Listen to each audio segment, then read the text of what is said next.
Put 25. Good evening, everybody. I'll call this regular meeting to order for June the 16th, 2026. Be it resolved, the agenda for the June 16th, 2026 regular meeting of council be adopted. Moved by Councillor Powell, seconded by Councillor Ainslie Whyte. All in favor? It's carried.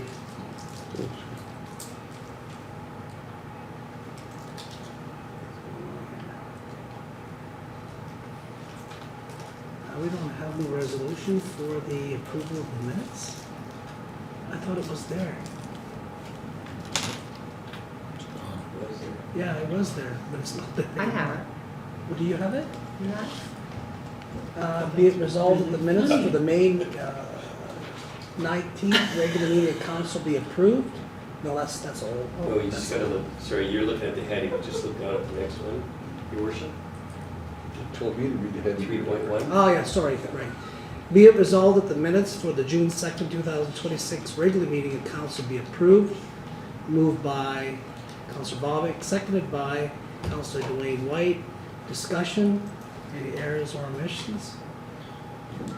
All in favor? It's carried. 3.2. Be it resolved that the minutes for the June 9th, 2026 special meeting of council be approved. Moved by Councillor Powell, seconded by Councillor McKenzie. Discussion? All in favor? It's carried.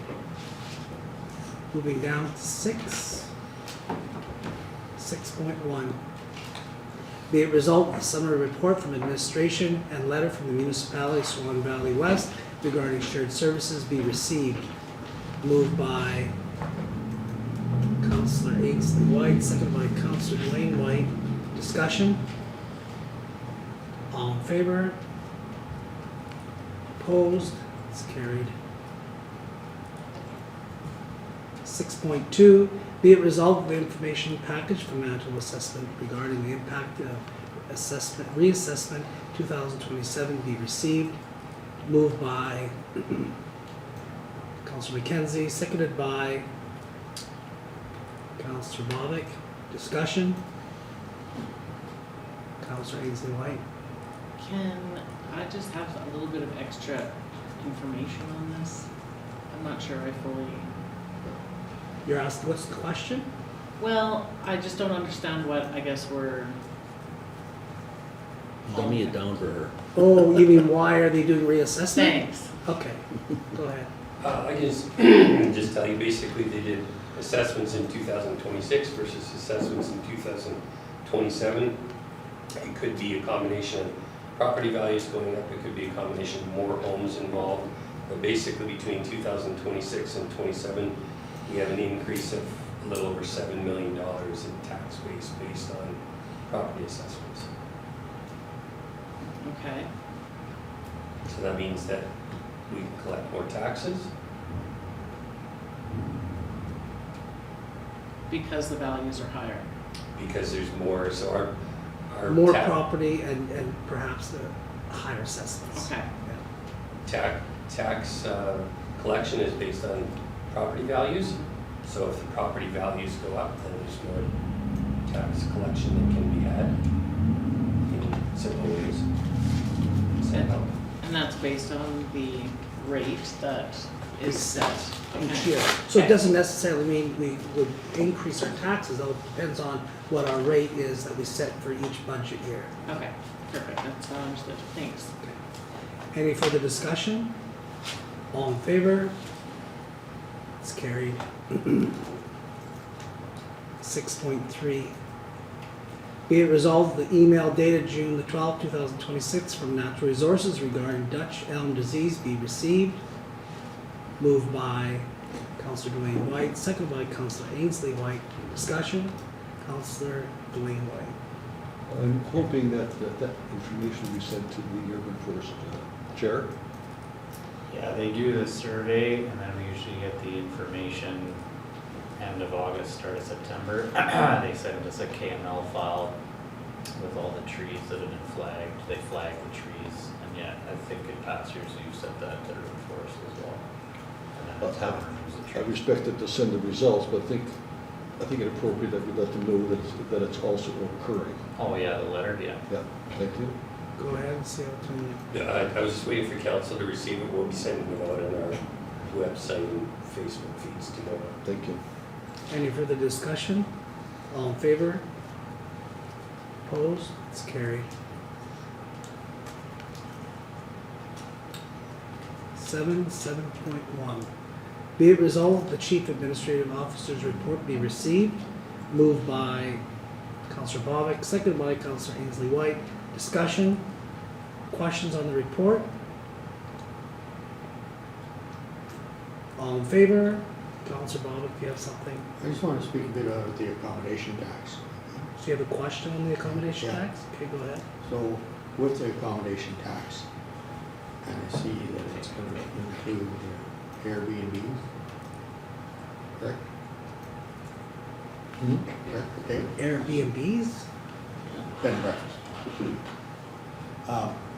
So would that classify them as a business? Do Airbnbs have to register and have business license? Go ahead. Yeah, just to clarify the question, so the accommodation tax doesn't have to include Airbnbs if Okay. council wishes that. The original tax bylaw that was passed did include Airbnbs, it's called short-term rentals. But any business in town has to have a business license. Okay, so I guess what I'm saying is a business pays 65% proportion, residential is 45? So is bed and breakfast paying 65%? That's something that, right now, that's the way it is, because that's the way that taxation is. The province has been looking at that. They've been working on that for about 2 years now. But there has been some lobbying going on in the south to the province to change that, so those people would be paying a higher portion assessment based on the fact that they're a business and not a residential home. But, yeah. So but right as a- now, it can't be Okay. the higher rate. Okay, thank you. Any further discussion? All in favor? Opposed? It's carried. 7.2. Be it resolved that the Director of Public Works report and associated flood cuts map be received. Moved by Councillor Bobick, seconded by Councillor Ainslie Whyte. Discussion? Councillor Ainslie Whyte. I was talking with Director Harvey before the meeting, but I just wanted to publicly say, acknowledge the detail and effort that went into this report. I really appreciate the time and effort taken as we were reading through, and I can imagine even just reviewing it, it was like reliving it, but you could kind of process it almost bit by bit, right? I just really thank you for providing that. Any further discussion? All in favor? Opposed? It's carried. 7.3, be it resolved the Director of Recreation's report be received. Moved by Councillor Powell, seconded by Deputy Mayor Moriaux. Discussion? Councillor Ainslie Whyte.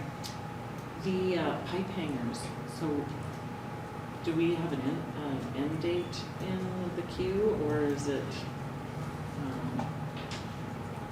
set in stone type of thing? No, it's already past the date in which they thought they would be complete. So at this point, it's just when they get it done. So they're actively working on it. They have all the, and it was a materials delay, so they have all the materials.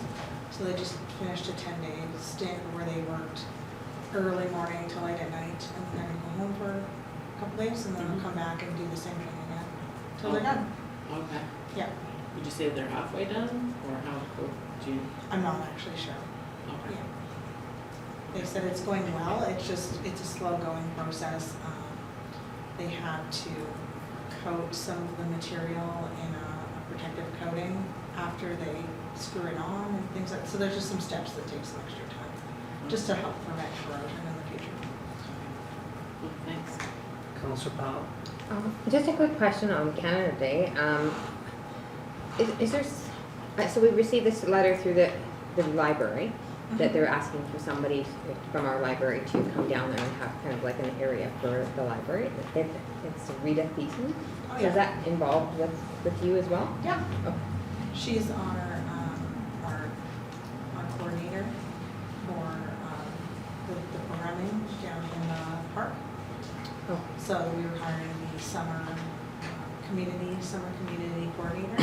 So She was hired. Okay, it She's just didn't say yeah. nothing about Yeah. that. they So I was just- just like, okay, I'm just wondering. Yeah. They're doing their own thing We'll or note that someone's with planning her. their own thing? Okay, Yeah. perfect. Any further discussion? All in favor? It's carried. 7.4. Be it resolved, the May 2026 Swan River Handy Transit Van Report be received. Moved by Councillor McKenzie, seconded by Councillor Ainslie Whyte. Discussion? All in favor? Opposed? It's carried.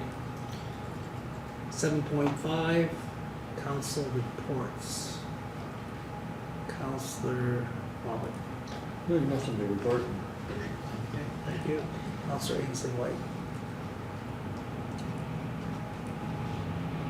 I don't have anything to report either. Councillor Duane Whyte. A few things. I had the pleasure of representing the town. I think the mayor and I both run this Northwest Regional Immigrant Services, which includes Thompson, DePaul, Flin Flon, and Swan River. And one of the things we're trying to identify is the needs of the respective communities, and then trying to match the immigrant people who could come to that community, knowing what our specific needs were.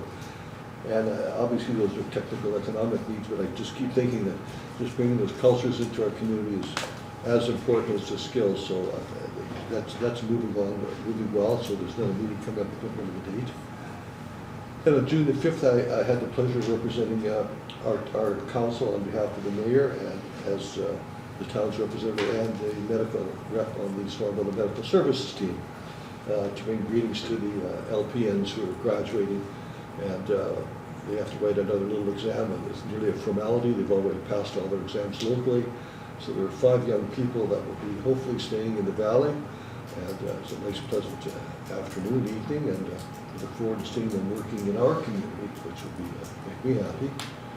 Then on June the 8th, the Swan Valley Immigrant Service AGM locally, and just again talking about how ways to make our community welcome, and I think appreciate the gifts that many, many people have brought us. Thank you. Okay, thank you. Councillor McKenzie. I'm not.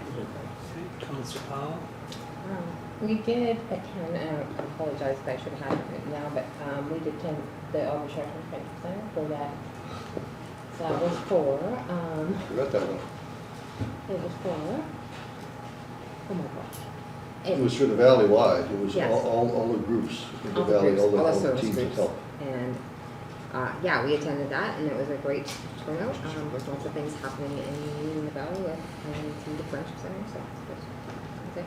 Okay, thank you.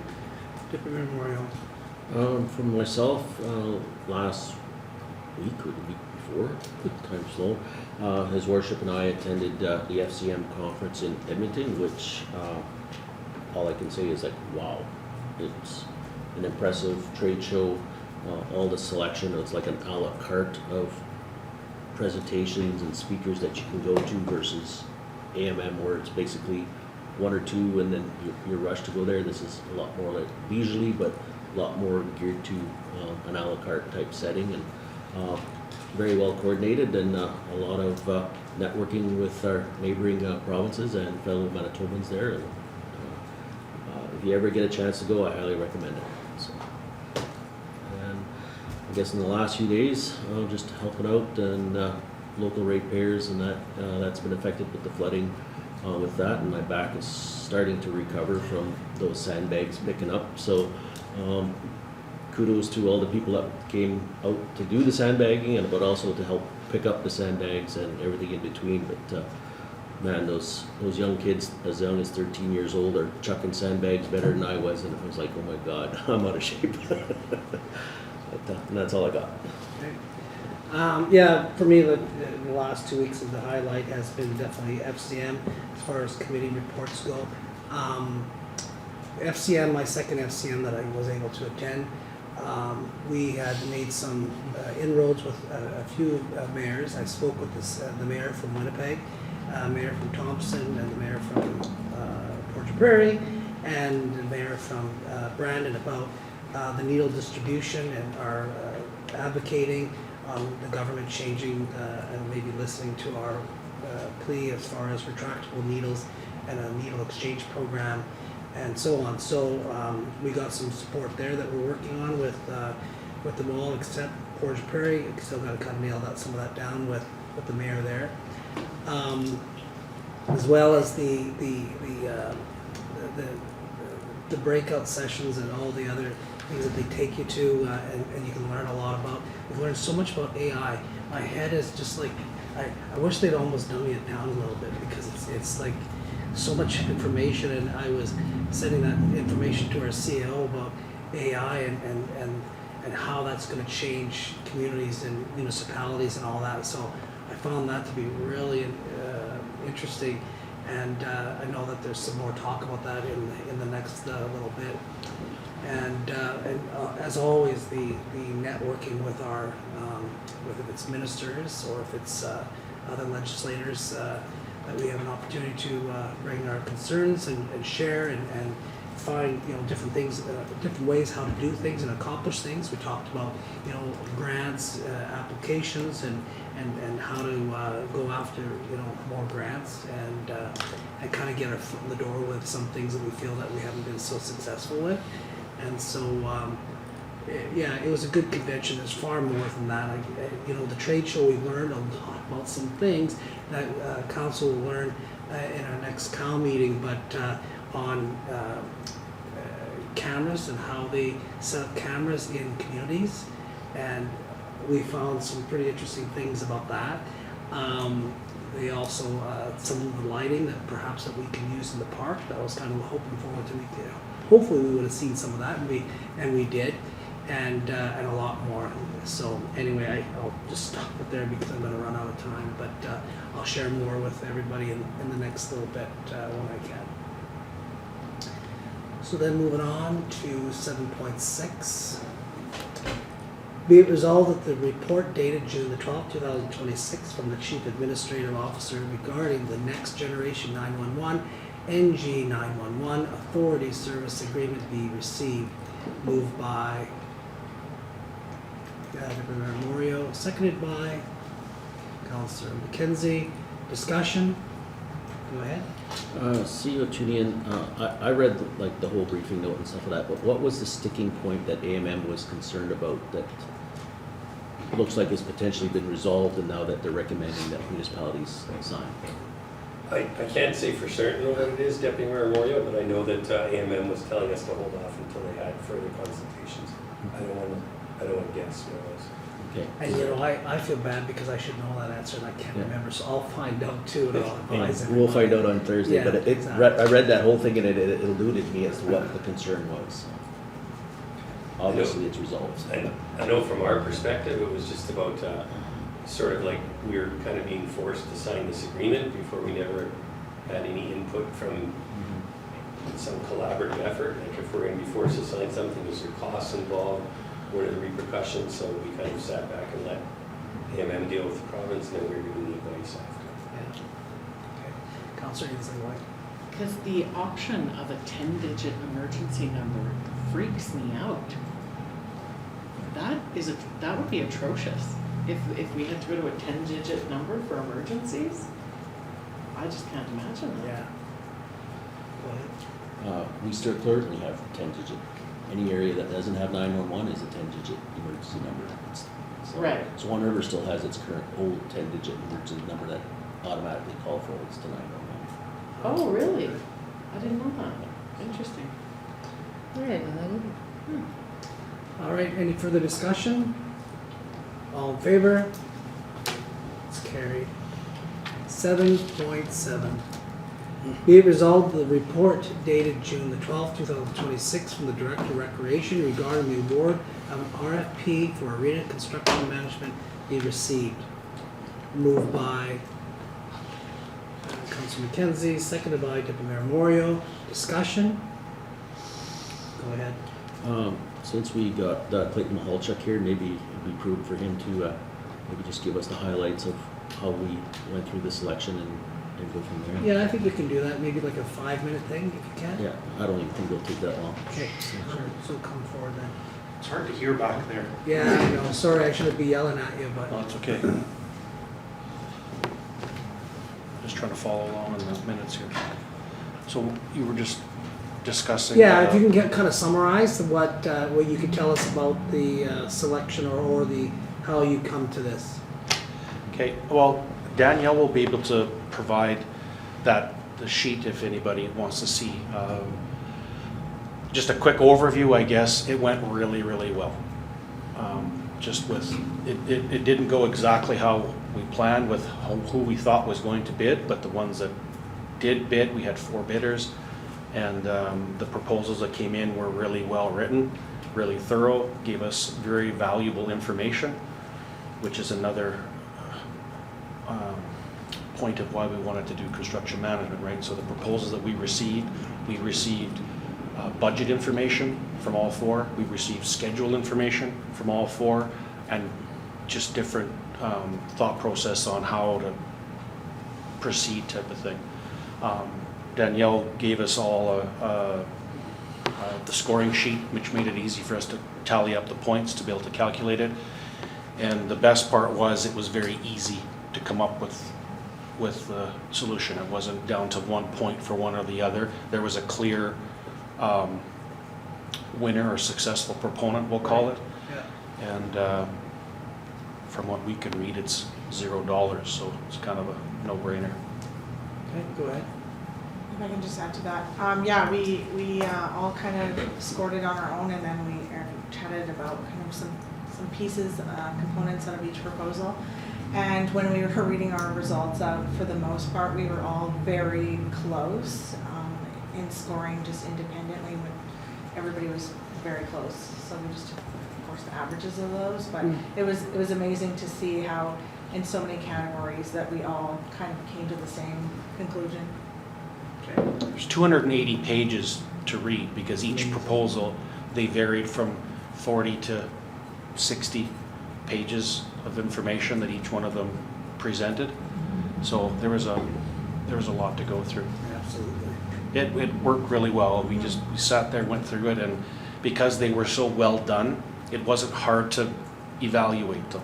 Okay. So we were done in an hour and a half. Yeah. We had, so Yeah, we thought it was going to be impressive. like 3-4 hours of just grueling reading and checking and arguing, but there wasn't. It was very, very straightforward. There's a lot we could go into, so I mean, further discussion, but after this, if people wanted to talk about that. But Danielle has all those results. Okay. You guys can see that. Okay. Perfect. Yeah, so with that, like we reviewed 4 contenders, 3 were evaluated, but 1 was not evaluated because it's tied up with an ongoing lawsuit. So, but the remaining 3 that were evaluated, it was very clear. They were very consistent, and there was evaluation amounts and stuff. But at the end of the day, there was one clear opponent there that was well ahead of the other ones, and they have tons of experience in exactly what we're looking for. The type of building, and it's not their first arena. They've built many in the realm that we've put out for, so it's not their first go around on it. So, and looking at their portfolio, I don't think we'd have any issues. So, and then the cost structure that they put it through, if we do proceed with to construction with them, they're not the bill is 0 for the pre-construction period for them.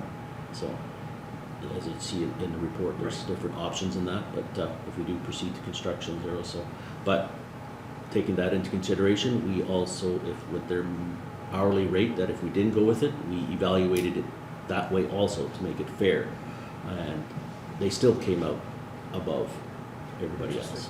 So, because that's how much they scored better than the other components in the other.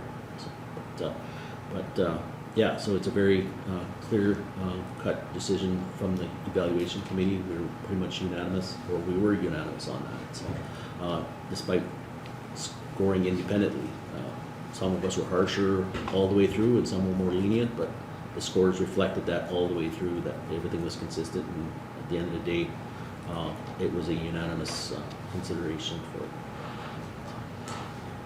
Okay. That's it. That's good. Thank you very much. We appreciate that. So I guess it depends how the vote goes. We'll have to maybe discuss then the next steps are. Yeah. Okay. Yeah, Okay. So any other further discussion? thanks, Lee. All in favor? Opposed? It's carried. 7.8. Be it resolved, the report dated June the 15th, 2026 from the Chief Administrative Officer regarding the state of local emergency be received. Moved by Councillor Bobick, seconded by Councillor Duane Whyte. Discussion? Deputy Mayor Moriaux? I agree with the briefing note for administration to keep the local state of emergency in place until we have a better, clear indication what the weather's doing. The water, or the land around us, is completely waterlogged, so keeping it in place for a couple more weeks is not going to hurt anything. Okay, perfect. Any further discussion? All in favor? Oh, sorry, Councillor. Just a compliment to the team, and we all know that, the team in the town and the town office, and specifically where we are at this moment. We'll talk about the others later, but it was good work. Thank you. All in favor? It's carried. 8.1. Whereas the town of Swan River has realized response and repair costs for the 2026 June heavy rains, and whereas the town of Swan River requests the provincial government provide disaster financial assistance, DFA, for this event, be it resolved, the town of Swan River respectfully requests the province to participate in the DFA program as an incurred public sector expenses as a result of this event. And further, be it resolved that the town of Swan River, on behalf of the residents and property owners, private sector, also respectfully request the province to participate in this program for residents and property owners, private sector, who have incurred financial costs related to this event. Moved by Councillor Powell, seconded by Councillor McKenzie. Discussion? Councillor Bobick? What is the deductible on DFA these days? Sorry? The deductible? What's the question? What is the deductible on DFA program?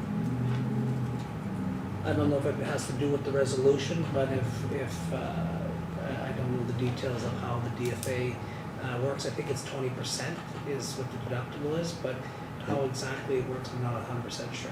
It's 2,500. It's 2,500? And then if you are successful, it'll be just held back from any payout you have. You're talking private. Uh, I'm talking for the town. oh, okay. I don't know, you'll have to maybe talk with the CFO about that maybe, but yeah, I don't know the details of how the DFA works. Any further discussion on the resolution? Go ahead. I'm just wondering when the proper time is to ask about that. Well, I would say that if the question is now being raised, then maybe the CFO will put that together and give us an answer maybe by email, because right now I don't know what we don't know. I don't know if we all know exactly what that answer is. So, but I would hope that administration will find what that answer looks like and provide that to council. Got that? Okay, Councillor Bobick? No, I guess it's just a question doesn't really pertain to this, like you were saying, to the resolution. Go ahead. If I can just to put everybody's mind at ease, there's two parts to this. We have to have a council resolution to submit with eventually a huge report by September 9th, I think it is. This is the very first stage of getting this started. Certainly I can find out the deductible, but we haven't even applied yet. This is just setting the wheels in motion for if that happens. Okay, any further other discussion? All in favor? It's carried. 8.2. Be it resolved, the NG 911 Authority Service Agreement with Bell Canada be approved, and the Mayor and Chief Administrative Officer be authorized to sign on behalf of the town of Swan River. moved by Deputy Mayor Moriaux, seconded by Councillor Powell. Discussion? All in favor? Opposed? It's carried. 8.3. Whereas the town of Swan River issued a request for proposals for construction management pre-construction services for the Swan Valley Recreational Facility. And whereas the evaluation committee reviewed and evaluated all compliant submissions in accordance with the evaluation criteria established in the request for proposals. And whereas Whyte Construction Western Incorporated received the highest overall evaluation score and was recommended by the evaluation committee as the preferred proponent, be it resolved that council approve entering into agreement with Whyte Construction Incorporated Whyte Construction Western Incorporated for construction management pre-construction services for the Swan Valley Recreational Facility, and be it further resolved that the chief administrative officer and the mayor be authorized to execute the agreement and any related documents on behalf of the town of Swan River. Moved by Councillor McKenzie, seconded by Deputy Mayor Moriaux. Discussion? Go ahead. Just a, I guess, reminder to council that this resolution doesn't say that we're building the building. It just gets us to a point where we can evaluate the previous documentation for the retrofit of the other one. So right now we're working on the auspices of working with funding to get a new construction going, and this company is fully aware that we have to go down that path, and they have set that out in their schedule. But it does get us to everything where we can get to a point where we can do that public hearing, or not hearing, but open house where people can let us know where we need to be. Right. I think that's important to know. Councillor Bobick. So at what cost was the Go ahead. On their proposal is this, they gave us it by a dollar value, like an hourly rate, but if we choose to go to construction and we use them as the construction firm, there's no dollar value to this. It's for free. If we do this and do not construct it, it's for free. If we do this and go with a different builder, then they will charge us a capped fee of up to $74,000 for the pre-construction phase. Okay, any further discussion? Go ahead. I just feel it an interesting position because I understand that we're governance, but I feel like I'm being asked to put my name in the hat for something I haven't been privy to. I have no idea what the costs associated are, who wrote the agreement, what the I want out is, or if there's disagreements, and like I haven't seen any of the information, so I feel it hard to vote on it, is my comment, I guess. Yeah, and that's your choice, right? Okay. You can, I don't know if the rec director wants to comment on that as far as, who wrote that up. I believe that she had wrote that up with the help of Mr. Bahar. Not a doubt in abilities or anything. Yeah. It's just. No, I understand. Yeah, it's scary, to be going down this road. I understand 100%. Go ahead. Yeah, I think just to tie it all together, Councillor Whyte, so we had a proper procurement process, a request for proposals, put out bids. We narrowed down to 4 people who were qualified. One of them was eliminated because of a legal matter. The other 3 were evaluated by the committee and me at the end. And as Deputy Mayor said, there's zero risk right now in the sense that if we don't go with this company and we don't go with anybody else, it costs us no money. If we do go with this company because we're pleased at the end and the money that they put forward is spent towards the project. So there's always risk, but there's very minimal risk with this. And it's not like you're asking me to write a check. We're saying based on the report that was just received, the maximum $74,000 that we would walk away losing in the worst case scenario. Is this something that you would support us going forward with so that we can be in a position of being shovel ready to be able to apply grants to do the whole thing?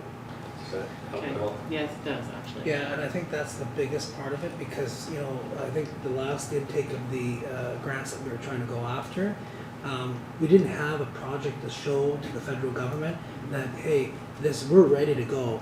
And they were looking for projects that were ready to go. We need to kind of take that next step to say, you know what, we're ready to go. This is what it's gonna cost us. And it'll help us to maybe secure some of those big funds, because we all said this, the previous council, this council said that we only have so much money that the town of Swan River is gonna put into this project, and the rest is gonna come from local initiatives for fundraising, corporations and individual, and then the biggest part is gonna be the provincial and the federal government. So that's a good point that the CEO brought up. Did you have something? No. No? Okay, go ahead. I just wanted to add to, when we were at FCM last week or the week before, some of the seminars that we went through, and it was quite clear that if you're looking for any type of grant from the province and the federal government particularly, you have to be shovel ready. If it's just a pie in the sky thought, don't waste your time. So if you want to get funds from them, you have to be a shovel ready project. Go ahead. Define shovel-ready fund, what do you have to have? Go Do you have ahead. to have drawings? Clayton I can help if I'm allowed to Yeah, go speak ahead. on that. Yeah. Shovel ready it's a bit of a gray area, but on the BCSF grant that's out right now from the federal government, there's 3 separate streams. I believe they have a definition in their verbiage that says you have to be able to start construction within 12 months for any of these major projects. And 12 months, you would have to have at least a Class B pricing, preferred Class A. So that would mean your drawings would have to be at like an 80% stage, for an example. So when they say shovel ready, it doesn't mean that you've got all your tenders done and you have a fixed price and you're literally waiting at the gate with the machine running. There are some projects that end up that way because once they've tendered it, then they find out they don't have the money, so then they're going to ask for more. But as a minimum, you have to be able to start construction within that year. Thank you. All right, any further discussion? All in favor? Opposed? It's carried.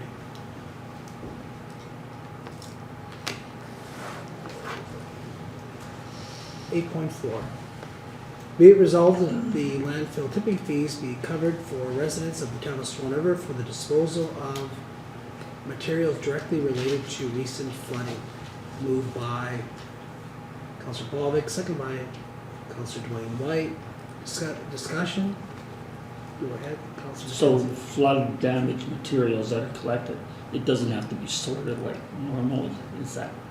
It's not, as we got a notice this morning from the CEO, that it's not gonna be as much sorting as what is normally required. Okay. But it's if we say if there's a fridge or a washer and dryer, Free whatever, on that's it. metal, that would have to go into our metal pile. And the refrigeration would have to follow the protocols that are for disposal of refrigeration. Go ahead. Yeah, that last point is very important. Fridges and freezers, we have to make sure those are separated because we've got notification from the province. They don't want those just going to some individual collecting them and reselling them and burying others and whatever. Yeah. And there was a historical, not in this area, but that has happened. And so they want to make sure that those are separated. I already talked to the landfill contractor, so those can come to a spot and they can be drained at the landfill. But yes, everything else we're being a little more lenient on the sorting, but the fridges and freezers especially they can't go in with everything else. Yeah. Councillor Bowman? Yeah, I guess, I totally agree with that. I guess my first thought is, a lot of people have loaded these loads already, because the landfill is not open, because the road was cut, they're loaded, so I guess the leniency, even with the fridge and the stove, needs to be taken into thought, because it's already been loaded, you know what I mean? So, Yeah, they'd have to be, as they dump, they'd have to be pulled out. so I guess in my thoughts are that, you know, contractor not help them out and grab it with a loader or something, you know, I mean, looking fun. Any further discussion? All in favor? Opposed? It's carried. 8.5. Whereas several municipalities within the Swan Valley are currently in a state of local emergency and are actively engaged in response and recovery efforts related to overland flooding, be it resolved that the G8 meeting to be hosted by the town of Swan River and scheduled for June the 29th, 2026 be cancelled until further notice. Moved by Councillor Powell, seconded by Councillor Bobick. Discussion? All, go ahead. I'm assuming the invited speakers would be getting notification that the meet. I believe that they will have to notify them, yes. Go ahead. That'll happen tomorrow morning as soon as council approves this cancellation. All in favor? Opposed? It's carried. 10.1.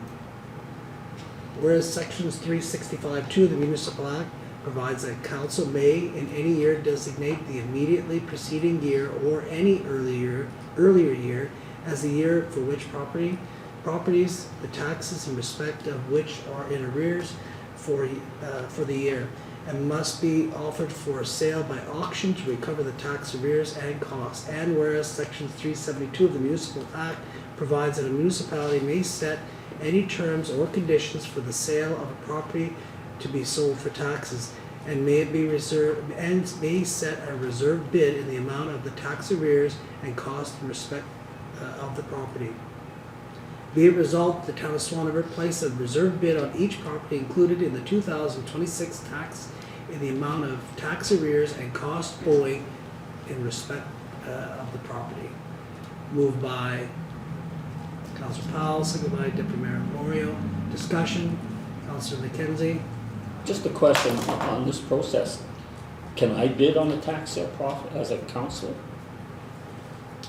Or could you as a mayor legally bid on a I don't want property any that other. comes up for tax I don't sale? want any other tax. I'm just property, curious though. But Mr. Tewnion, do you know the answer to that question? I would think not, but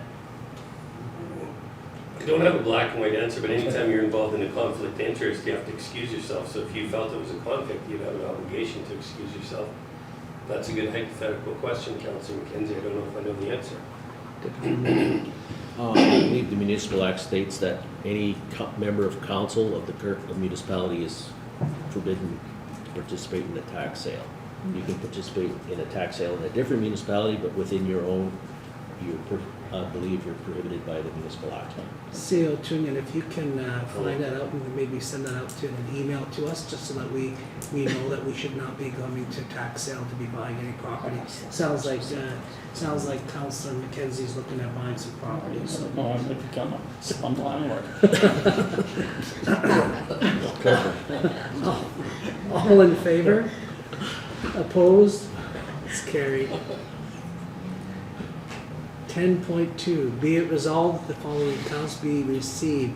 Payroll accounts checks number P5637 to P5639 and direct deposit payments totaling $137,871.23 as listed on Schedule A. Direct deposit payments in the amount of $40,344.59 as listed on Schedule B.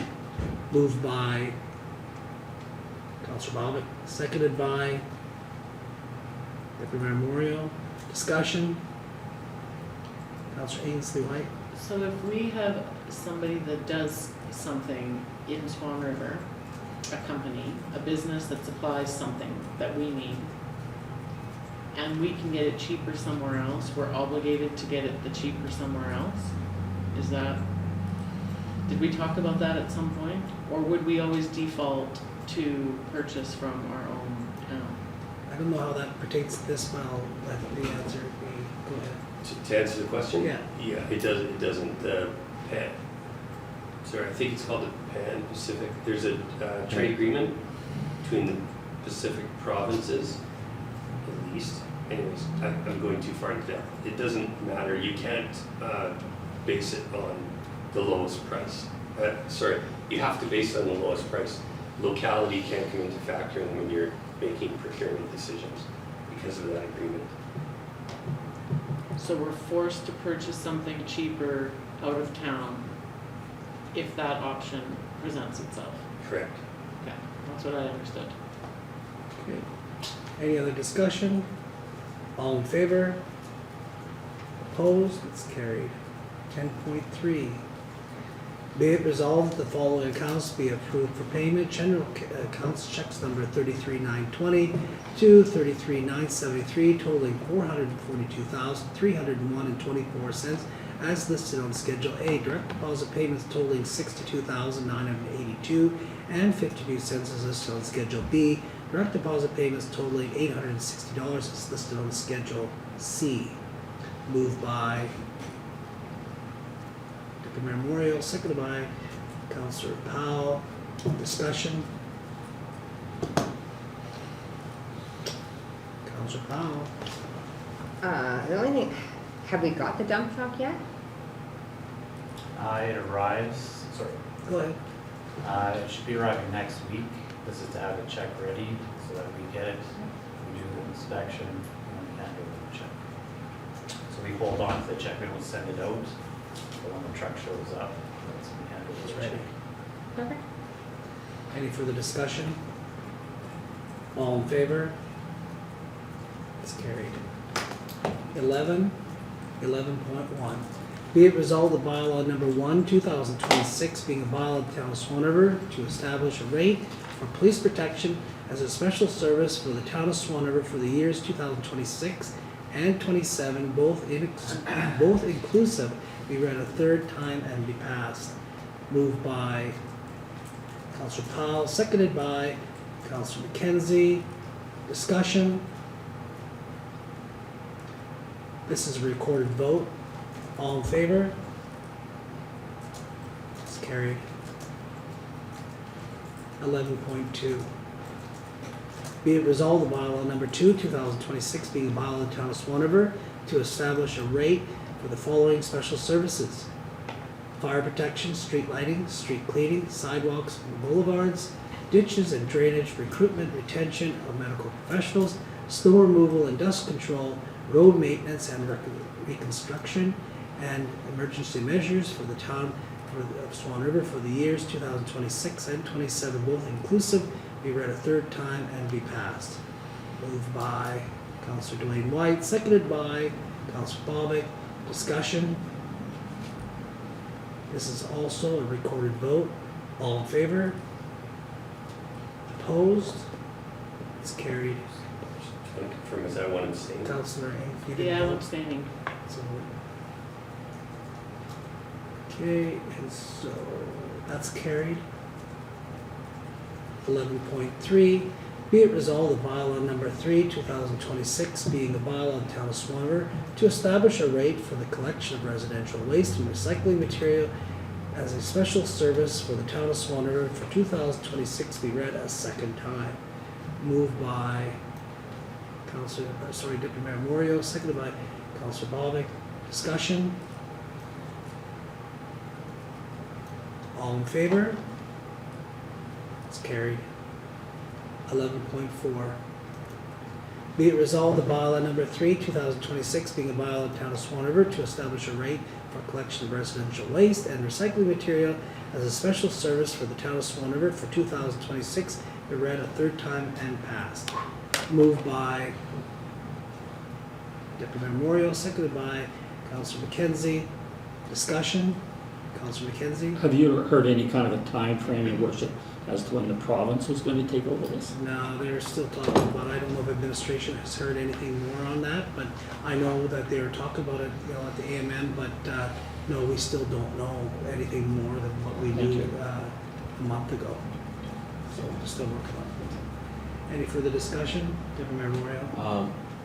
Further to that question, that's why this one is pulled out separately. It's only for 1 year instead of a 2 year, in case that the province does pull the trigger on that in 2027, that we have the bylaw only for 1 year. Right, exactly. Okay. This here is the third reading, so this is recorded vote. All in favor? It's carried. Did we vote on the second? Yeah. Yeah. Oh, You mean the last one? okay. Yeah, all right. Yep. Looks like. Okay, so members' privilege, start with Councillor Bobick. Thank you, Your Worship. Just like to mention that with the flooding that's going on, speaking with the watershed, There is some concerns with, excuse me, overland flooding if you got your own private well, that there is ways of getting it tested at watershed, and you can re-chlorinate your well and stuff, so if you have any neighbors or friends that you consider this, please make them aware of it. Talk to watershed. I just have to comment again on the reports. I mean, there's no questions, they're so well done, we have no questions, and again, really well done, so I have a hand to check about too, it explains very well, so. It's, I get the funny feeling we're sitting here, we're not asking questions, and we should be, but it's all been explained to us, it's actually very good. Had the opportunity to get involved with some de-sandbagging, which was pretty awesome. I was blown away by the people, so just in the report from Director Harvey, like, there's 40,000 sandbags went out in 370 cubic yards. If you've ever shoveled a yard of wet sand, 370 is a lot, so I'm sure we picked up 25, not we, the people picked up 25,000 of those things the other day, so hats off to all those people. Absolutely. Yeah, thank you. Councillor Ainslie Whyte. I had some more questions than anything. I've been watching Swan River and it was staying the same, then it's got higher, and then I thought it receded, but now it feels higher again.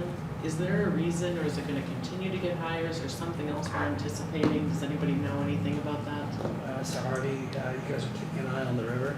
Yeah, we haven't received anything alarm levels wise from MTI, because when it first started going up, I talked to our EMO MEC, Ryan Bedworth. So he was reaching out, he's been checking the river. There'll be tributaries that are draining into it that have caused that fluctuation. We haven't received any alarm levels from MTI further upstream, but we'll continue to monitor it. And then at what point, and I'm not suggesting this would be today or this week or immediately, but at what point is the town's process to evaluate the actual emergency that we went through, figure out what we did really good, figure out what we could possibly do differently, and in this case, perhaps mitigate having to cut roads again? Is there some sort of pinpoint on the calendar at some point to assess all of those things and look at other options that we should possibly be looking at? Because there's, in my world, it's one thing to say there's a potential for an emergency, and that's one ball of risk. But as soon as we move to it's happened, the risk is way higher, so that's why I asked that question of what that process So was. you must have missed my email last night, because last night I sent an email to all council to go over what we did good, what we missed, what we could have done better, what we heard from ratepayers, and that we want to set up that debriefing, what we call a Flood 2026 debriefing, for next Tuesday's CAL meeting. But didn't know if we should have it on the Tuesday night or the Wednesday night, so I asked the members of council this afternoon what they wanted to do. I heard 2 councillors respond to me about when they wanted it next week. So I want to have the debriefing done as soon as possible, so that everything's fresh in our minds. And my plan was to have that for next week, so I still have to wait for everybody to respond to that email. And so when you say debriefing, is that with council and all the leads? Yes. See, because I would imagine it would almost be in 2-part. The active people debriefing their teams amongst themselves, because they have their own collective inside. And I am just merely asking. I don't know, but that's how I would envision it. Because if I was leader of Public Works, I would want my whole Public Works team, I would want to have that evaluation, then I would want to bring that to council and then have input as just, sorry, not to pick on you, as an example. Yeah, and I've been So I would think administration would have one, and, I don't know, all the different collectively, and then bring us in, because I wouldn't want to, or nor should I necessarily be sitting and privy to the inner communications or those little things that should be individually evaluated in their own house. And the CEO and I talked about that, and they feel that they have done some of that, I think, already. And so, again, we're trying to get onto this as soon as, we can, as far, it's all fresh in everybody's minds, counselors too. And we're the people, the counselors are the closest to the people, and we're hearing anything from them, talking to them. So it's good to get that, get kind of the ball rolling along. And so then if there is more that has to be done after that, then, administration will definitely take us down, because there is some things that we need to discuss. Okay, okay. And then I wondered about the Samaritan's Purse, when they're providing things right now or station. It was my understanding that that was an available resource for anybody affected in the valley, that they could register for that assistance, or are they right now just for Minnetonans?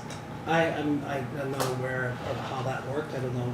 I know some of the people that had talked to CFO Tewnion, so maybe you can comment on that. Yeah, they've been in constant contact with our MEC. We're sort of the conduit. If people call us, we put them in touch with these folks, but they're an independent entity. They're doing their own thing. They're just available for us.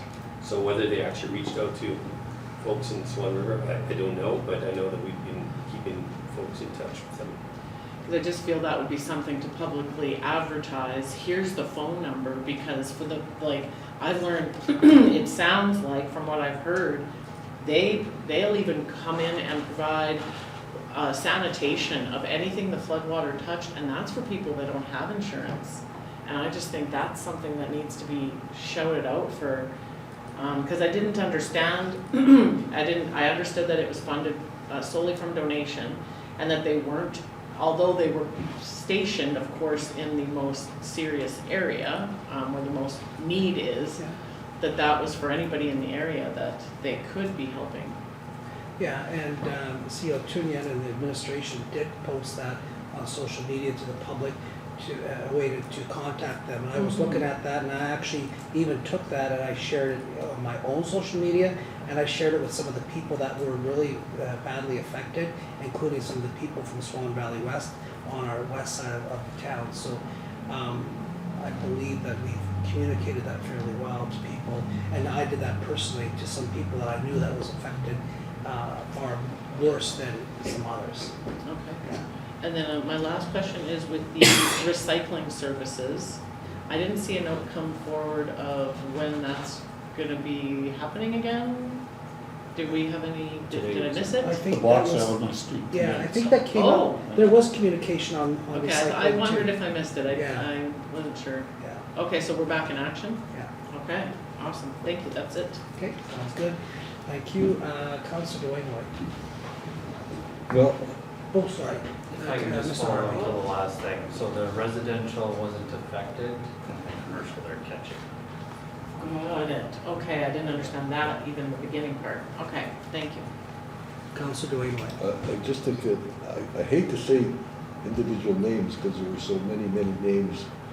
Councillor Bobick tried 2 or 3 times to run me over with his tractor while I was going so quickly carrying the 2 bags of sand I carried, because a 12-year-old girl moved me aside and said, "Mr. Whyte, let me do that for you." They're heavy. Holy smoke, so I carried empty bags, but then you think of the people on the south end of Swan River when we were there. There was 4 tractors. There's a family opened up their front yard. They had somehow they rigged up fresh water. You could wash, because we were all covered in mud, we were pretty dirty. You could wash your hands with fresh water, pizza and pop and ice, chairs for the old guys. So just all those local families and reaching out and free pizza from some of our corporate people. 50 plus kids this big, and some older guys. But it's good for the soul to do that. I think it's good for our community to be part of that. So I go to the frivolities. I went to the Lobster Fest. I want to thank the Kinsman for doing that, where I ate a lot because I've used up so much energy moving the bales or the bags. Not true. And I want to thank the Kinsman for that. That money goes back into the community. Then I went to Cal Tire where I was cooking, so that's a little hard, you're sweating, so you have to have quality control. So I was checking the food and it was all really good. And thank to Cal Tire, because all that money goes back into the community to help those who don't. And we'll say it many times, but our team here, our local team did so much. The government of Manitoba was a big help. So everybody helped. The Samaritans First people, whoever they are, but they must be Irish. And it was just a wonderful is another word. It was wonderful when the valley pulled together in all areas to work. And aside, one of the local bright people I sent a note to, I think, Mr. Bobick and others about these 16-inch wide pumps that like they can do the job. And the thought of that gentleman was that why doesn't the G8, and I'll get it on the agenda sometime, why doesn't G8 consider buying these big things, because they can go. So he sent the price tags and he sent the outfit, so I forwarded that to a few of you. So we'll throw that in another G8 agenda. Because they don't have any money as a G8, do they? But I guess they could do individually. So compliment to all the people who work so hard, and my heart to those who are still suffering. Thank you, Thank Councillor you. Duane White. Councillor McKenzie. Yeah, just to pay tribute to everybody in the community that came to the fore during the flood. I happened to be in Whitehorse for the week, so I was trying to follow it in the media. It's pretty scary to be there and kind of useless when you can't do anything to help out. Yeah. But it did draw the community together, and that's always been sort of a plus for the town of Swan River. And one thing that, from my experiences during my time as mayor, we had two situations similar to that, and I was glad to see that the mayor declared a state of emergency that gives the town the power to draw on the resources that it needs in a time like that. So I was attributing you and to council to declare that state of emergency. Councillor Powell. Yeah, I had to be away for a funeral as well for the first couple of days, so wasn't right here, but definitely spent some time on the phone and part of things. It was really. I did take a drive just when I got back, just to kind of just take a check, and it was absolutely unbelievable what this disaster can cause and how fast it did move from talking to people and stuff like that, but and just truly how people have come together. There was I think everybody, it didn't matter where you're from, everybody was willing to help and wanted to be a part of everything. So just a huge hope that things can somewhat, I know it's going to take a long time for things to become normal, but hopefully we have to be very thankful that nobody was killed or anything like that in something like this. So we do have to be very thankful of that, and just hope that everybody,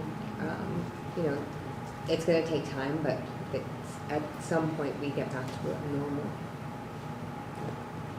Thank you. Moriaux. For me, not much more to add on what was already been said, just my appreciation to everybody in the valley that pulled together to help their neighbors.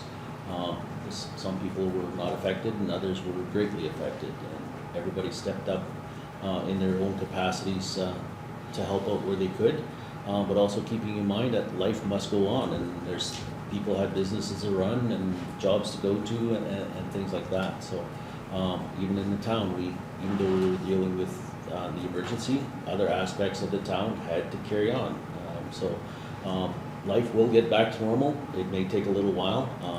From some of the roads I went down today, looking and seeing big four-wheel drive tractor tires in the middle of the field and wondering how did that 1,000-pound thing get there, is mind-blowing. But Mother Nature and water is something that you can't control when she wants to do what she wants to do. So touch wood, or this fake wood, we're coming out on the other side, a little bit more muddier, but we are going to grow better and stronger as a team as we go together. So, that's all I got. Thank you. Mr. Harvey. So first, I'd like to thank Jordan Rooks, our foreman. He had the guys already dropping off sand and sandbags before I even got back into town Monday night, as I was heading home and started seeing pictures of Industrial Park. And he worked well into the wee hours of the morning, keeping the sandbags and sand getting delivered to where the floodwater was showing up. And then he was back at it, starting in the next day, and the next day, and keeping our guys organized, had them at catch basins, cleaning those to get water draining away where it can. I was driving around for a little bit, we're just bouncing ideas off each other, so he was awesome during that. And then the Public Works team, Monday night, delivering sand and sandbags throughout the night. We had, we started coming in on 10th and then up to 3rd. We dropped at the end of 10th, and I thought flooded out. Then we moved to the end of 11th and 3rd, and I got flooded out and just kept moving along. And then, yeah, they were out there in knee-deep water at Valley Road and 4th Street, or sorry, 3rd Street South in the catch basin, so that as the water started to not come in, that had a way to get away.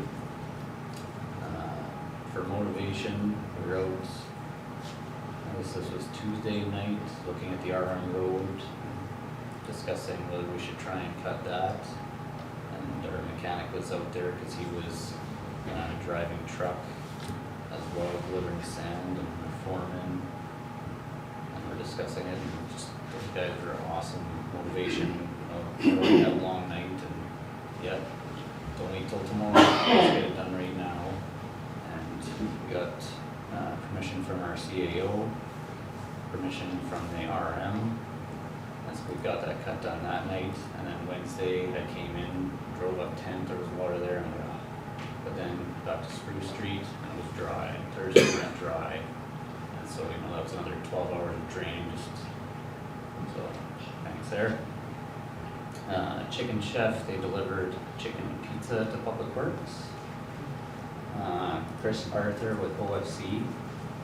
So he came with pumps. He's part of that CAN TF4 team, so they're like an emergency response team. And they came with a helicopter.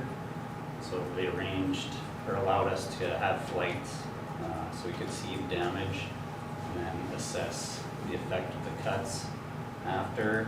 They got an EMS guy up in the air so that he could see access routes, and his comment was 15 minutes of helicopter was 4 hours of driving and checking on the roads. So yeah, that was Chris Arthur with OFC, so I'm going to send an email to his boss just saying thank you very much. Ryan Arnold with MTI, so he was at the cuts at PTH 10 and the 83 bypass. He's a bridge specialist, but he became a ditch specialist to help us out. And I know the 10 cut, it was a little bit on edge watching as they're placing placing concrete and armoring it to just open it wide open. But once the floodwaters were down, they were able to fill that cut right away and allow EMS to get through. Whereas if they had just opened it up, they would have done it way quicker, but then there might have been a massive chasm there. And then, they're just about done working there, but they would have had to fill all that in before EMS could go across. So it took a little bit longer for the cut, but then they were able to get that access to EMS quicker, so it's good thinking there. And then he was also involved with the 83 bypass cut, and that one was crucial because when the CN cut happened, there was a fence post, and you could literally see the water start to go up the fence post and then over the fence post because it just opened up so quick. And so we had that cut, and so most of the water went out through that cut. Some of it did go back into town, but it would have been so much more if we hadn't had that cut, or if that had breached on its own. It would have been Monday night part 2. And we did have some to explain to the people in the trailer park because the water did start coming back in there. And we have the cut through the highway, it's going to take most of that water. I called the Public Works guy out, he was out there again cleaning the catch basins. Our MEC, he came, this is at 5 at night till about 9 at night when it finally started dropping again. So he just set up in that intersection with his lights on, so if anyone had any questions about where this water coming from, he was there to answer them. Conrad Nakanashny from CN, he was awesome to deal with. He's the regional manager for this area. It was on Wednesday, there was a washout on the south side of the bypass, and so I asked if we could just remove the remaining bit of the embankment so more water could flow that way. The idea being any water that flows on the south side of the bypass and out isn't water that has to go north of the bypass, sit behind the CN line and sit behind 83. And just right away, he was like, yeah, do that. And then when we met him to discuss the CN cut, right away he was on board with that. And so he was awesome to deal with. And then, yeah, the volunteers. I was there Monday night and watching it go up 11th and 3rd, and as soon they'd be working away in an area, and as soon as it started flooding that area, they'd grab their shovels, they'd grab the sandbagger, truck down to the next block, and we start dumping sand there, and they worked through the night. And then Tuesday, I was back and forth, just kind of keeping an eye on the different parts of town and what was happening. And every time I went past 12th, it was just a beehive of activity. You know, there's probably 40 people around the sandbags, and then however many else that were in trucks, driving around, dropping off sand. There was a guy on the corner of one of the streets that was in an electric wheelchair, and I drove by, I can't remember what time of the morning on Tuesday, and he had 3 sandbags high around his house. So it was all volunteers that did that. I heard of another person that they woke up in the middle of the night and people were sandbagging around their house. It was awesome, and I was just gave you a warm feeling as you were watching that. That's all I have. Okay, thank you. Director Gordon-Broome. Okay, after last night, after hours, after my report was already submitted, I got an update on the hot tubs, so I'm gonna just add that for you. So they, the contractor of the preferred proposal has heard back from the engineering they were having done. It's good news for once in that facility. The new tubs will work on the existing substructure, they feel. Good. So that's great. They should be able to keep even things like the existing stairs up to the little bit of a platform there. And then just add new guardrails to separate the spas from the pool deck. So that's great news. They did ask kind of what our vision was for the project, for the finished project. So I asked them to provide some options on how the tubs could be oriented for us to have a look at. But no, it's good news so far, and they're just gonna look at a few extra things and then hopefully get back to us with a little bit more information. So that's great. And then I just want to, acknowledge the work of my colleagues here throughout the flood event and their continued management of the situation.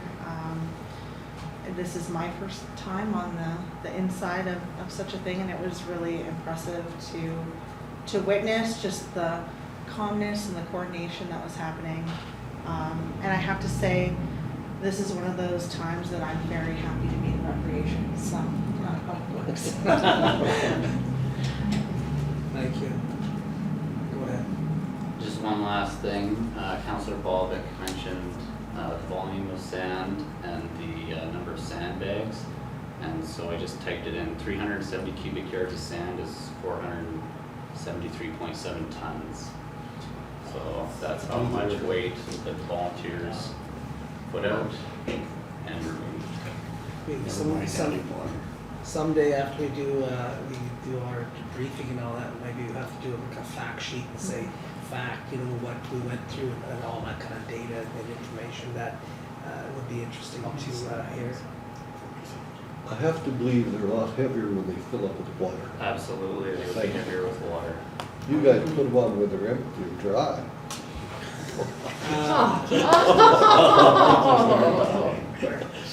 CFO Gnida.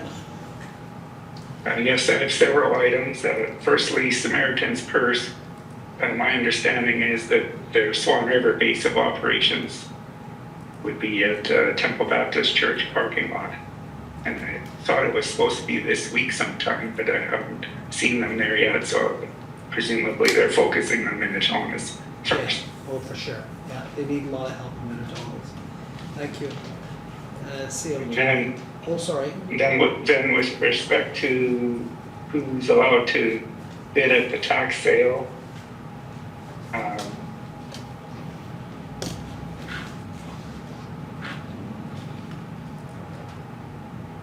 Go ahead. not finding it here, but just to go off the top of my head, any member of council or his or her spouse or immediate family is prohibited from bidding on the tax sale. Any employee of the town or his or her spouse or immediate family is prohibited from bidding at the tax sale auction. So only someone appointed by the municipality can bid on behalf of the municipality. Right, thank you. Then, with respect to the arena grant, I'm reading here on Infrastructure Canada, the Building Community Fund that was mentioned earlier in the meeting. Identify how to submit a shovel-ready project via the portal. Step 1, identify a shovel-ready project for 2026. Projects that are ready to start in 2026 with Class C estimates at a minimum. Supporting documentation is required when available. Projects must be eligible under a project category outlined above. Projects must demonstrate that they have secured all sources of funding required for the project other than the federal funding requested through the BCSF. And that's the same as was with the Arts, Culture, and Sport and Community provincial grant that had the clause, funds for the entire cost of the project must be in place prior to commencing construction. So shovel ready is not just having a nice set of plans, it's also having secured all sources of funding required. Yeah, full plan. Is that everything? Okay. Yes. Thank you. CFO Tewnion. I just one thing, CFO Gnida, as we know, is very good at his job, and he had those two questions for me by email. But the other one he had, I just want to make sure, Councillor Bobick, you wanted to know about insurance deductible. I think I understood you meaning for us to get DFA, but I can tell you that CFO Gnida confirmed our deductible for flood insurance through Western Financial is $100,000. Is that the information you were looking for, or are you looking for what? DFA has a deductible, there is a deductible. Okay. And I really don't want to quote the numbers that are stuck in my head. I've been involved in this before, and I know they raised it, I'm going to say 2018. So there is a deductible. DFA comes, I'm going to say, if you had $100,000 worth of damage, it wouldn't be worth to go with DFA. So you have to kind of take that into consideration. I just wanted to confirm what it was you're asking, because I can tell you it's $100,000 for Western Financial for the deductible. You're looking specifically for DFA, so that's good. Yeah. First of all, I just have to chastise Director Gordon-Broome for not sharing the good news about the hot tub with me first before he told council to get over it. Just kidding, that's wonderful news. I just wanted everybody to know too that Darren's very passionate about this. He is an engineer by background, so that's why this kind of stuff is right up his alley as far as how he amazed me when he was talking about the source of water, where it's going, how culverts are affected by the amount of water on top of them, that sort of stuff. Amazing stuff. Councillor Whyte, we do have internal briefings as part of the wind down to the emergency, and our intention will be to have those. Mayor Jacobson talked to me today about a meeting next week with council. It would be my intention to get things in order internally so that we can come to council with the lessons learned, so we can provide our input from that perspective. And as any good leader too, I must say Darren took a lot of time complimenting Jordan and the rest of his team. Darren, as a salaried employee, does not get overtime. He was up all hours of the night. As a matter of fact, myself, Ryan, and Darren pretty much had an open phone for 3 days in a row, night and day. But I can just say the team did a phenomenal job, and I'm very pleased with I mean, obviously I wouldn't like a disaster with the fact that things were looked after. I was totally comfortable with everything, so thank you for that. That's all I have. Okay, thank you. I don't know, it's hard to say everything in just a short period of time of what we've seen and what our residents have gone through, and even and the people of the valley. But first, I want to start to say that our administration, CFO Tewnion, we had a good communication through the whole thing. We always, sometimes you don't always agree or don't understand. But then Mr. Harvey would come in and explain something, and then it was totally understandable. So they really had things going in the right direction and in the best interests of the people of the town of Swan River.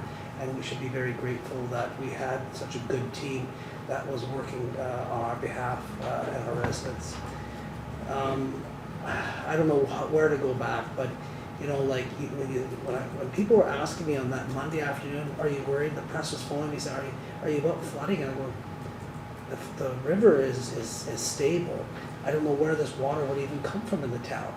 And who would ever known that the Roaring River would go the banks and go west, and then of course they'd come back this way towards the town of Swan River and start flooding in the 3rd Avenue South and in the southeast corner. Who would ever dreamt that? A friend of mine texted me, Monday night, said, we're sandbagging. And I go, you can't be sandbagging down there. Sure enough, there's sandbagging. What the heck, so it was a big shock, and then how everything kind of kept moving from there. The volunteers, we can't say enough about the volunteers and how we appreciate that. It was great to see young volunteers. We had young people from the high school that had an opportunity to meet with the Premier and some ministers and be thanked, and we do give them all of that. It's great to have them there. And then moving forward, the lobbying, when MTI wasn't too sure about cutting a highway, I think they're kind of scared about that, but we lobbied, the Premier made it very clear that I can call him at any time. I think he's probably going to go change his telephone number now, because I was phoning him quite a bit. And so things, kind of moved along, but it still had to follow its process. And I think that it did a good job. And of course, Mr. Harvey and the team there, working with CN and also with MTI, we had a really good working group there.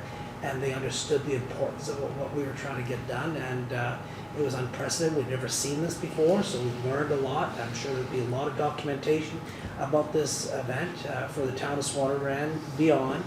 I have to say that working with, communicating with the Reeves, I continually did that as much as I possibly could. Spoke with Reed Gade and also with Reed Mahalchuk. Reed Mahalchuk and I spoke the morning that they got this flash flood through their town, and it continued on from there. They had a lot of challenges there, and I think that they handled it as best they could, just like us. Is it perfect? No, but I think that they'll do their assessment too and see where they need to go from there. During FCM, I actually went and sat down with one of the guys from CN. I can't remember his title, but anyways, he's one of this regional ones, I think, for Saskatchewan, Alberta, and Manitoba. And I thanked him during FCM, this is prior to the flooding, and I thanked him that how CN has seen the importance of this spur rail line to the Swan Valley. And I thanked him for the investment that CN has been continually doing for a number of years to keep this line here. And we all know how important it is to keep this line here. And he told me, he said, what, as long as we have LP, as viable as it is, and with Pioneer, if we can find a few other customers, you don't have to ever worry about that CN line. And then, of course, then Monday came, and Scott Brown, and then all of a sudden, then this event happens, and I have an opportunity with Mr. Harvey to go up in the helicopter and see the damage and around the town, and of course the lines, and then of course out towards Minnetonka's. And I couldn't believe even the rail lines and how much damage there is. And I think there's been some approximate costs of what they think that the repairs will cost. So then I thought, I better phone Scott Brown and have another conversation with him. So I phoned him, and he said, we're aware of what had happened. He said, I'm waiting for kind of a debriefing from the local crew. And I told him, I said, you know what, your crew in Swan River was really great. They worked with our team and our engineering department and with MTI. They understood the importance of that possible breach and moving it along a little bit faster, and MTI cutting the highway at the bypass.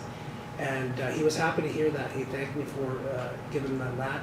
And he said, we're going to get in there, we're going to do the assessments once the water goes down and start to do the repairs, because they know how important that line is, and they're going to get it. They're going to get it repaired, but it's going to cost a lot of money. So it'll take some time, and I'm sure LP is going to have some contingency plans as far as getting the product back up on the road. But yeah, just everything, you know, from you know, each of us seen the flood in a different way, and dealt with people, and I have close friends that have had their basements flooded and homes destroyed. It doesn't matter if it's in Swan Valley West or Minnetonka's, Bozeman, or in the town of Swan River. You know, we're feeling that roller coaster ride, and now we're just at that level now where it's almost like a grieving state, you know, and then we have to get over this. But it's tough, and any of us have never gone through it, and I haven't, but I certainly have felt the feelings from the people that right now have, and our hearts go out to them, and certainly hope that we can help them, and the province help them, and insurance, and get them their lives built back together again. And then, of course, the municipalities get their roads built, the infrastructure built up again to get this back to normal. It's going to be tough. And then to our producers, you know, like I told the press, I said we have some of the best farmland in this province, and some of that farmland may not even be sown this year, and that's really unfortunate. And you know, of course, the other producers with cattle, and some of them up in the Lenswood country, and lost some herds, and I think they've recovered some of them. I have some friends that actually were up in the helicopter last Thursday or Wednesday looking for some of their herds. So all of this has just been absolutely devastating, from our homeowners to our producers and all that. So I certainly hope that we can come out of this a little bit better over time, but there's a lot of scars right now. So anyway, with that, we'll move on and go into our camera session. Be it resolved that pursuant to sections 152 and 3 of the Municipal Act, Council goes to committee and close the meeting to the public. We have a HR item to discuss. Moved by Councillor Powell, seconded by Councillor Ainslie Whyte. All in favor? It's carried. We'll go into camera. Out of camera, there is no items arising out of camera. Be it resolved this regular meeting of council now adjourned at 8:51 p.m. Moved by Councillor Ainslie Whyte, seconded by Councillor Powell. All in favor? What's that? It's carried. Actually, on the old highway. We are adjourned.